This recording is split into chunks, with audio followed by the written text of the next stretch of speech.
오늘은 다윗의 승리와 그리스도의 승리라는 제목으로 말씀을 나눕니다. 오늘 본문 말씀은 너무나 유명한 말씀이고 우리에게 너무나 친숙한 말씀입니다. 교회에 다니지 않는 사람들도 다윗이 골리앗을 이긴 말씀은 알고 있습니다. 그 사실을 잘 알 뿐만 아니라 잘 인용합니다.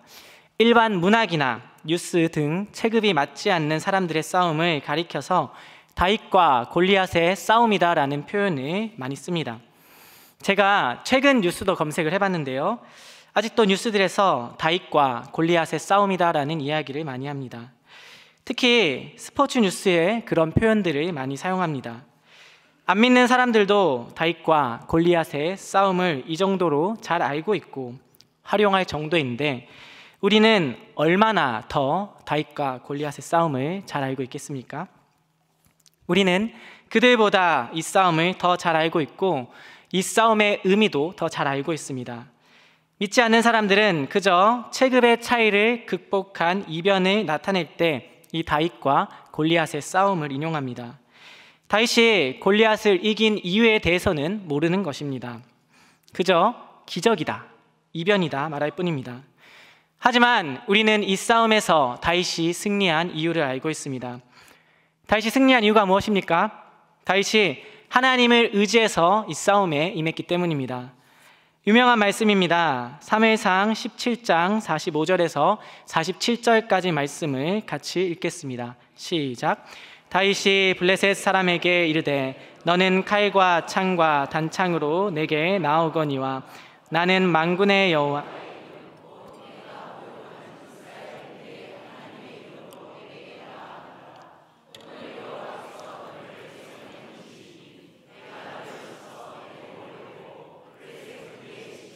오늘 공중의 새와 땅의 들짐승에게 주어 온 땅으로 이스라엘의 하나님이 계신 줄 알게 하겠고 또 여호와의 구원하심이 칼과 창에 있지 아니함을 이 무리에게 알게 하리라.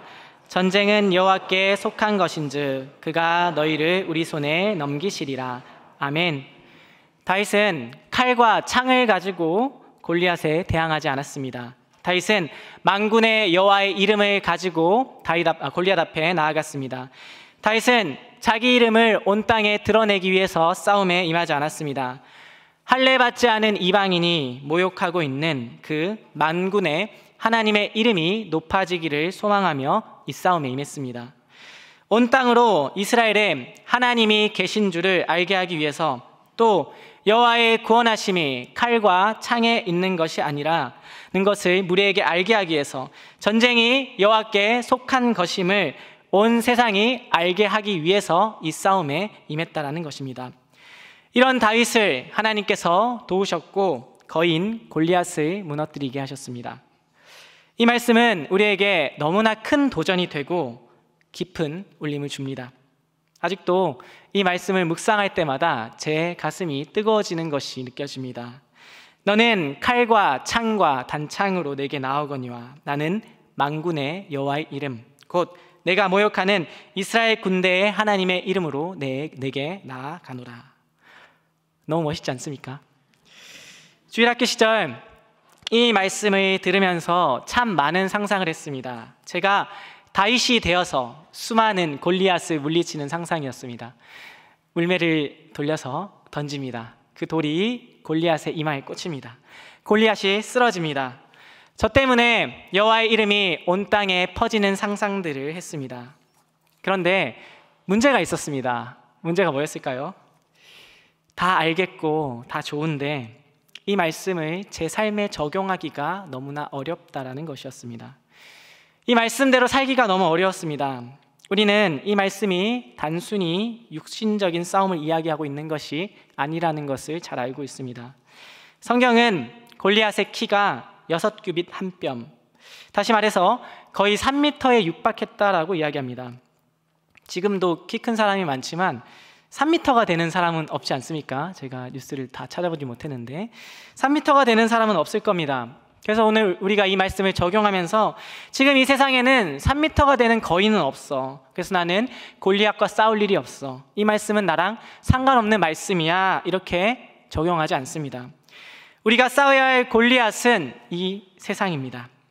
거대한 세상입니다. 교회에 나오지 못하게 하는 상황이고, 세상의 거짓된 가르침을 따르라는 압박이고, 하나님을 믿지 못하게 만드는 유혹입니다. 그런데 막상 우리가 다윗이 되어서 이 거대한 골리앗과 싸우려고 할 때 다윗처럼 믿음을 지키고 승리하기가 어렵다는 것입니다. 예를 들어 보겠습니다. 제가 지금 중등부를 담당하고 있습니다. 우리 중등부 친구들이 곧 시험 기간입니다. 우리 중등부 친구들은 시험 기간만 되면 교회 가지 말라는 세상의 압박, 학원의 압박과 싸워야 합니다. 그런데 우리 친구들이 다윗이 되어서 선생님은 대학과 취업의 이름으로 저를 협박하지만 저는 만군의 여호와의 이름으로 나아갑니다. 저는 시험보다 하나님이 더 중요합니다. 저는 예배를 위해 존재합니다. 교회 가겠습니다. 말하기가 쉽겠습니까? 너무 어렵겠죠? 너 대학 안 갈 거야? 이 한마디면 깨갱하게 되는 겁니다. 직장에서도 비슷하지 않습니까? 부정직한 명령을 내리는 직장 상사에게 이건 잘못됐습니다. 저는 하나님의 뜻을 따라 살겠습니다. 말하기가 쉽습니까? 어렵습니다. 기본적으로 우리들은 이런 어려움을 겪고 있습니다. 그래서 우리가 이 말씀을 너무나 잘 알고 있고 너무 좋아하지만 또 이 말씀을 부담스러워할 수밖에 없는 것입니다. 하나님께서 함께 하시면 어떤 적도 물리칠 수 있다. 그것이 심지어 골리앗 같은 거대한 거인이라 하더라도 물리칠 수 있다. 전쟁은 하나님께 속한 것이다. 그렇게 생각하고 그 모범 답안을 알고 있지만 그 모범 답안이 내 삶에 적용되지 않기 때문에 너무 괴로운 것입니다. 이 말씀을 묵상하면 묵상할수록 죄책감이 듭니다. 그런데 말입니다. 이 말씀이 정말로 우리 모두에게 너는 다윗이 되어라. 너는 다윗이 되어서 저 골리앗 같은 거인을 쓰러뜨려라. 너는 왜 다윗이 되지 못하고 있느냐? 너는 왜 다윗처럼 못 살고 있느냐? 이 말씀을 하고 있는 걸까요? 물론 이 말씀의 메시지는 전쟁은 하나님께 속했기 때문에 믿음으로 나아갈 때 하나님께서 승리하게 해주실 거다라는 것이 맞습니다. 하지만 우리는 다윗의 모습을 우리의 삶에 바로 적용하는 것을 조심해야 합니다. 우리가 다윗의 삶을 우리의 삶의 모범으로 적용하는 것을 조심해야 하는 첫 번째 이유는 방금 말씀드린 것처럼 우리가 다윗처럼 살 수가 없기 때문입니다. 다윗처럼 살려고 하면 할수록 절망과 좌절이 찾아옵니다. 우리는 다윗이 아니니까요. 우리가 다윗을 우리의 삶의 모범으로 직접적으로 적용하는 것을 조심해야 하는 두 번째 이유는 이 말씀에 등장하는 다윗이 우리가 아닌 다른 분을 가리키고 있기 때문입니다. 그분이 누구실까요? 그분은 바로 위대하신 우리 주 예수 그리스도입니다. 팀 켈러 목사는 성경을 주님과 그분의 구원에 대한 이야기로 믿고 다윗과 골리앗의 본문을 읽는다면 자연스럽게 그리스도를 발견하게 될 것이다 라고 이야기했습니다. 다윗은 그리스도의 모형이었습니다. 장차 오실 예수 그리스도를 어렴풋하게 보여주는 그림자였다는 것입니다. 예수님은 요한복음 5장에서 성경이 곧 내게 대하여 증언한다라고 말씀하셨습니다. 여기서 성경이 예수님 자신에 대해서 증언한다는 말은 구약 성경에 적혀 있는 예수님에 대한 예언만을 가리키는 것이 아닙니다. 성경 전체가 예수님을 향하고 있습니다. 우리는 성경을 통해서 예수님을 만나야 합니다. 리딩 지저스, 지금 우리가 하고 있는 것 아니겠습니까? 우리는 성전이라는 건물을 통해서 예수님을 알 수 있습니다. 우리는 제사라는 제도를 통해서 예수님을 알 수 있습니다. 그리고 이삭, 요셉, 모세, 다윗과 같은 인물들을 통해서 예수님을 볼 수 있습니다. 성경 곳곳에 예수님을 알만한 모형들이 나옵니다. 특별히 구약에 나타난 예수님의 모형 중에서도 다윗은 대표적인 모형이라고 할 수 있습니다. 다윗은 목자였고 왕이었습니다. 다윗은 베들레헴에서 태어났고 형제들에게 무시당했습니다. 다윗은 사랑하는 사람들에게 배신당했습니다. 예수님과 너무나 유사하지요? 뿐만 아닙니다. 호산나 다윗의 자손이여, 사람들이 예수님을 향해 외친 말입니다. 예수님은 다윗의 자손으로 이 땅에 오셨습니다. 엘리 엘리 라마 사박다니, 나의 하나님 어찌하여 나를 버리셨나이까. 예수님께서 십자가에서 외치신 말씀입니다. 이 말씀은 시편 22편 1절에서 다윗이 쓴 표현입니다. 예수님께서 다윗이 사용한 표현을 그대로 사용하신 것입니다. 예수님과 다윗의 연관성이 직접적으로 드러나는 부분입니다. 다윗은 장차 오실 예수 그리스도의 모형이자 예표입니다. 우리가 이 사실을 알고 다윗과 골리앗의 싸움을 볼 때 우리는 좌절과 절망이 아닌 희망과 믿음을 가질 수 있습니다. 다윗의 나를 대입시키는 것이 아니라 그리스도를 대입시킬 때 우리는 죄책감에서 벗어나서 참 자유를 누리게 됩니다. 그런데 다윗의 예수님을 대입시키고 나면 자연스럽게 이런 질문이 생기게 되어 있습니다. 목사님, 그러면 우리는 뭡니까? 우리는 누굽니까?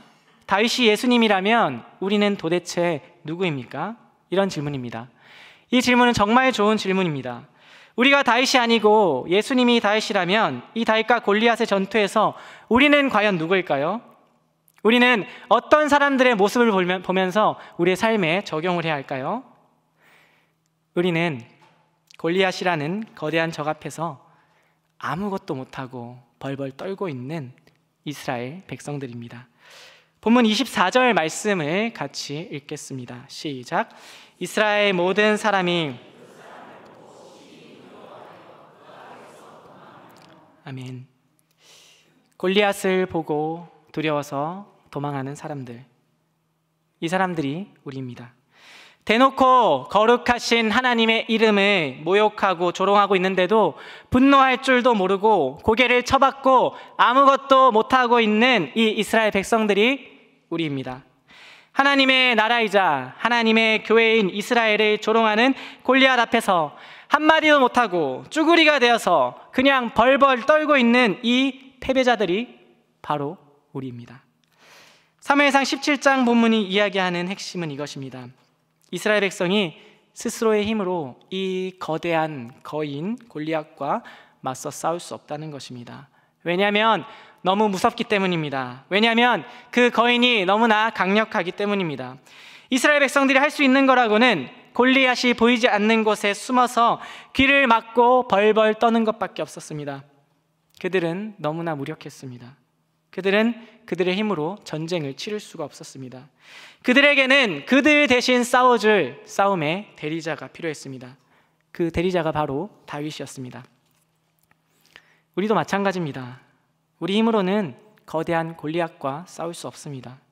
우리가 할 수 있는 거라고는 세상이라는 골리앗 앞에 두려워하면서 벌벌 떠는 것밖에 없습니다.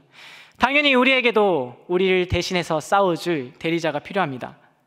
그분이 누굴까요? 바로 예수 그리스도입니다. 그런데 우리는 우리의 대리자이신 예수님의 싸움, 예수님의 승리를 보기 전에 먼저 왜 이 싸움이 일어났는지를 알아야 합니다. 이 싸움이 왜 벌어졌고 왜 우리는 이 싸움에서 아무것도 못하고 벌벌 떨고 있을 수밖에 없는지를 알아야 한다는 것입니다. 먼저 본문의 상황을 살펴보겠습니다. 골리앗과 이스라엘의 싸움이 일어난 이유는 바로 이스라엘의 죄 때문이었습니다. 본문 4절 가운데 부분을 한번 보십시오. 골리앗에 대해서 설명하면서 어디 사람이라고 이야기하고 있습니까? 가드 사람이라고 이야기합니다. 여기서 가드라는 지역이 중요합니다. 여호수아 11장 21절과 22절 말씀을 같이 읽겠습니다. 시작. 그때 여호수아가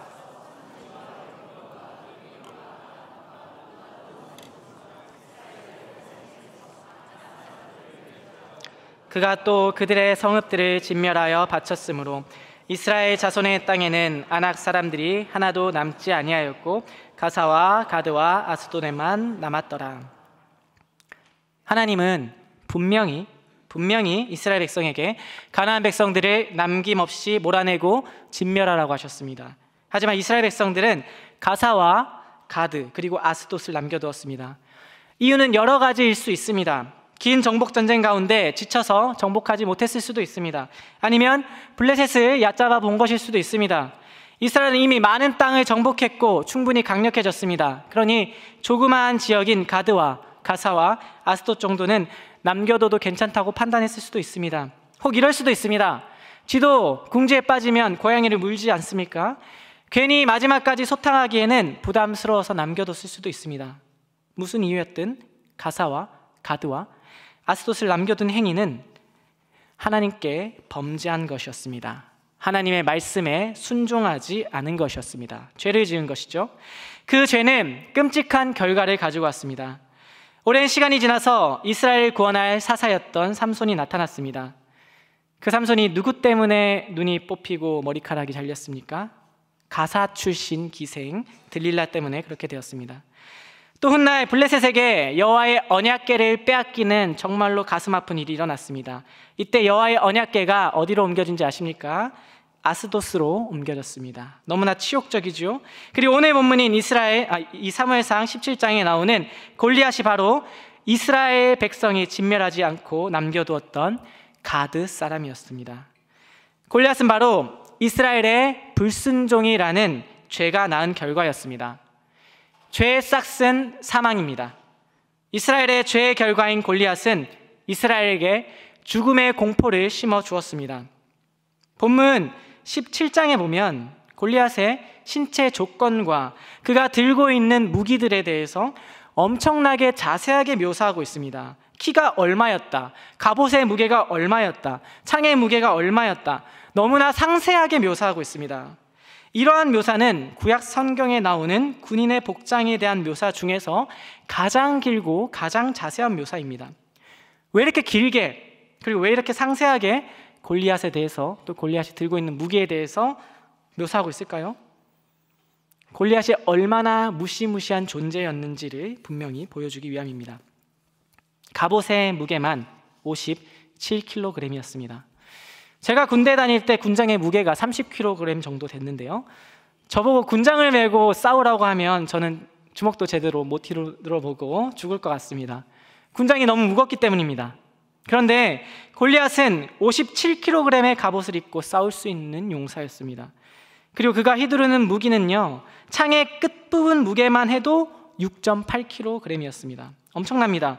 게다가 방패든 자가 골리앗 앞을 지키고 있었습니다. 이 어마무시한 골리앗을 누가 상대할 수 있겠습니까? 말 그대로 천하무적이죠. 그러니까 온 이스라엘 백성들이 두려워 떨면서 숨어만 있었던 것입니다. 이스라엘 백성들은 지금 죽은 것과 다름없습니다. 이스라엘 백성에게 골리앗은 죽음 그 자체였습니다. 가나안 족속을 남김없이 몰아내고 진멸하라는 그 하나님의 말씀을 어긴 결과, 즉 죄의 결과, 이스라엘에게 사망이 들어왔습니다. 우리가 겪고 있는 어려움, 우리가 겪는 어려움도 마찬가지입니다. 하나님께서 아담과 하와에게 선악을 알게 하는 나무의 열매를 먹지 말라고 말씀하셨습니다. 그런데 아담과 하와는 하나님의 말씀을 어기고 선악을 알게 하는 나무의 열매를 먹었습니다.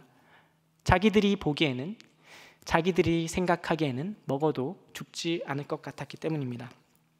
그런데 그 죄의 결과 뭐가 들어왔습니까? 사망이 들어왔습니다. 그리고요, 그 사망은 우리 힘으로 절대로 이길 수 없는 강력한 것입니다. 사망이라는 강력한 권세 앞에서 할 수 있는 것은 구석에 쭈그리고 앉아서 우리를 대신해서 저 강력한 사망과 싸워줄 대리자를 기다리는 것뿐입니다. 감사하게도 우리에게는 우리를 대신해 싸워줄 대리자가 있습니다. 바로 예수 그리스도입니다. 이스라엘에게도 그 대리자가 있었지요. 바로 다윗입니다.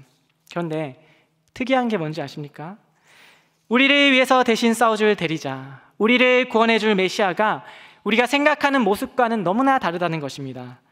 우리가 다윗과 골리앗에 관한 말씀을 잘 알지만 다윗이 하나님을 모욕하는 골리앗의 도발 앞에 분노해서 싸우려고 할 때 사람들의 반응이 어땠습니까?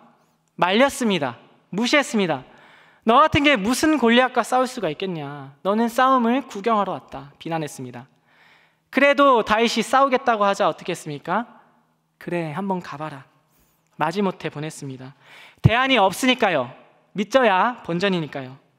사람들이 다윗을 보내면서 이 다윗이 골리앗을 이길 거라고 기대를 했겠습니까? 아무도 기대하지 않았을 겁니다. 다윗은 너무나 연약해 보였습니다. 그런데 어떻게 됐습니까? 다윗이 승리했습니다. 그것도 말씀대로 승리했습니다. 다윗은 물매를 돌려서 돌을 던져 골리앗을 쓰러뜨렸습니다. 로버트 버건이라는 학자는 다윗이 돌을 던져서 골리앗을 쓰러뜨린 것은 고도의 신학적인 목적이 있다라고 이야기했습니다. 레위기 24장 16절 말씀을 같이 읽겠습니다. 시작. 여호와의 이름을 모독하면 그를 반드시 죽일지니 온 회중이 돌로 그를 칠 것이니라. 거류민이든지 본토인이든지 여호와의 이름을 모독하면 그를 죽일지니라. 아멘. 할례 받지 않은 이방인 골리앗이 거룩하신 만군의 하나님의 이름을 모독하고 있습니다. 율법대로라면 돌을 들어서 그 골리앗을 죽여야 합니다. 쳐 죽여야 합니다. 하지만 그 이스라엘 백성들 중에 그 어느 누구도 거룩하신 하나님의 이름을 위해서 돌을 들지 않았습니다. 왜요? 골리앗이 무섭기 때문입니다. 거룩하신 하나님의 이름이 공개적으로 세상에서 모욕당하고 있는데 아무도 나서지 않았습니다. 참으로 통탄할 노릇이죠. 이때 다윗이 의롭게 일어나서 말씀대로 하나님을 모독하는 이방인에게 돌을 던져서 그를 쓰러뜨린 것입니다. 다윗이 승리했습니다. 그리고 다윗의 승리는 곧 이스라엘의 승리가 되었습니다. 본문 51절에서 53절까지 말씀을 같이 읽겠습니다. 시작. 다윗이 달려가서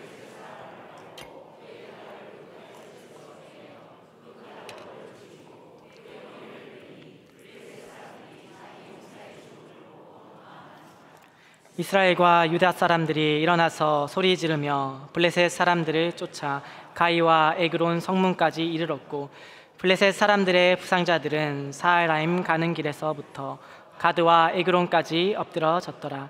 이스라엘 자손이 블레셋 사람들을 쫓다가 돌아와서 그들의 진영을 노략하였고. 아멘. 이스라엘 백성들은 그전까지 아무것도 못했습니다.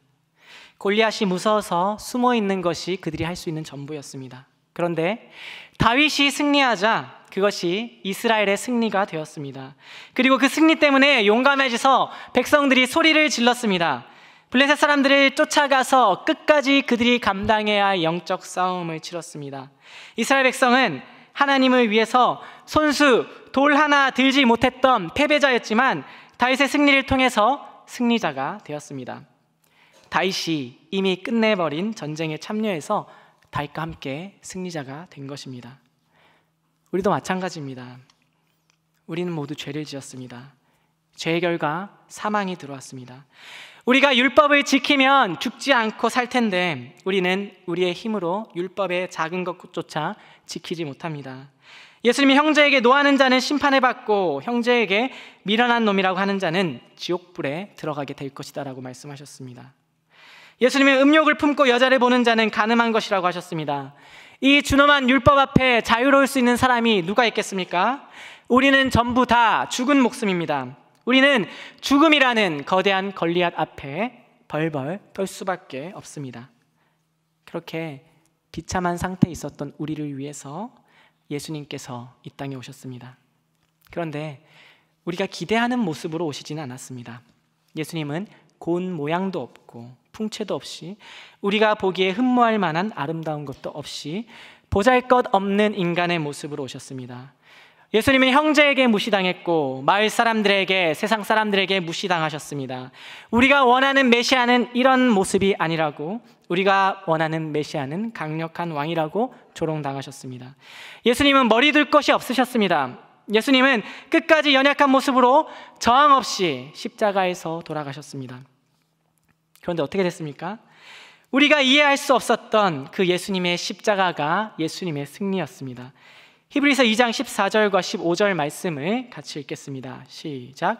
자녀들은 혈과 육에 속하였음에 그도 또한 같은 모양으로 혈과 육을 함께 지니심은 죽음을 통하여 죽음의 세력을 잡은 자 곧 마귀를 멸하시며 또 죽기를 무서워함으로 한평생 매어 종노릇하는 모든 자들을 놓아주려 하심이니. 아멘. 예수님은 십자가를 지시고 부활하심으로 사탄의 권세를 깨뜨리셨습니다. 예수님은 진정한 거인인 죄와 사망을 완전히 물리치셨습니다. 예수님은 죽기를 무서워하며 한평생 죄의 종노릇하던 모든 자들을 놓아주기 위해서 마귀의 머리를 박살내고 마귀를 멸하셨습니다. 그리고 예수님은 말씀대로 승리하셨습니다. 구약에 예언된 말씀대로 승리하셨고 율법의 요구를 완전히 충족하며 승리하셨습니다. 예수님은 율법의 완성이셨습니다. 그렇게 예수님의 승리는 완전한 승리입니다. 이 완전한 승리가 우리의 승리가 되었습니다.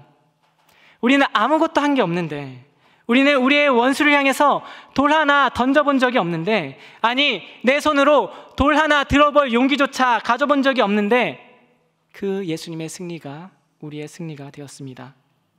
패배자였던 우리가 승리자가 되었습니다. 예수님 때문에 그렇게 된 것입니다. 우리의 승리는 너무나 확실한 것입니다. 예수님의 십자가, 예수님의 부활이 너무나 확실하기 때문입니다.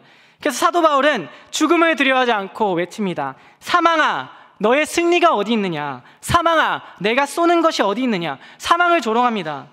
사망, 죽음은 이 세상에서 가장 강력한 것입니다. 이 땅에 존재하는 어떤 인간이 죽음을 이길 수 있겠습니까? 돈 많은 부자들 어떻게 해서든 하루라도 더 살아보려고 노력하는 것 아니겠습니까? 그런데 사망을 이길 수 있습니까? 못 이깁니다. 사망은 이 땅에서 가장 강력한 것입니다. 근데 바울이 사망을 조롱하고 있습니다. 사망아, 너의 승리가 어디 있느냐? 어떻게 이럴 수 있습니까? 예수님께서 부활하심으로 사망 권세를 이기셨기 때문입니다. 이 땅에서 가장 강력한 죽음조차도 더 이상 우리를 어찌할 수가 없는 것입니다. 엄청나지 않습니까?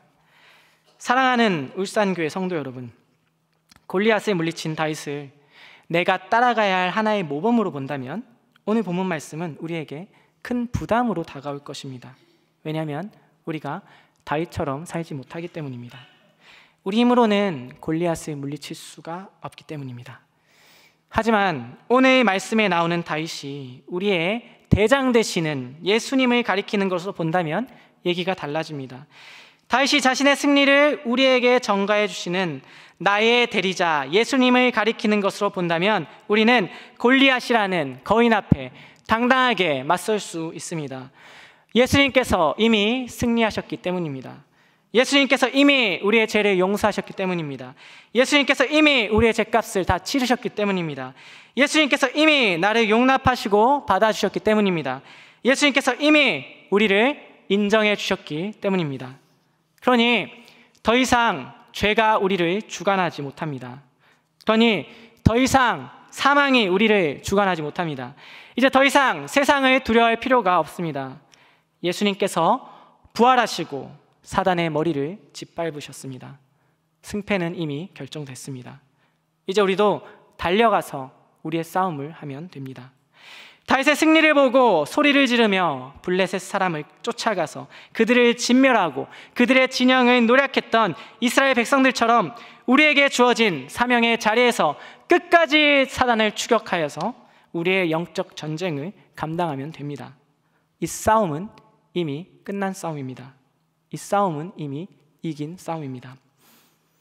우리도 일어납시다. 우리도 소리 지르면서 힘차게 나아갑시다. 더 이상 두려움에 떨면서 세상 앞에서 고개를 숙이고 쭈그려 있지 맙시다. 우리를 대신해서 승리하시고 우리에게 승리를 전가해 주신 예수님을 따라서 나의 십자가를 지고 내가 감당해야 할 영적 전쟁을 감당합시다. 우리가 그렇게 영적 싸움을 감당할 때 하나님께서 우리로 승리하게 하실 것입니다. 이곳에 모이신 모든 성도님들은 오늘 말씀을 기억하고 우리를 대신해서 싸우시고 승리하시고 그 승리를 우리에게 전가해 주신 그 예수님을 따라서 각자의 삶의 자리에서 각자의 십자가를 지고 담대하게 영적 싸움을 잘 감당하며 승리하는 삶 살 수 있으시기를 간절히 소망합니다.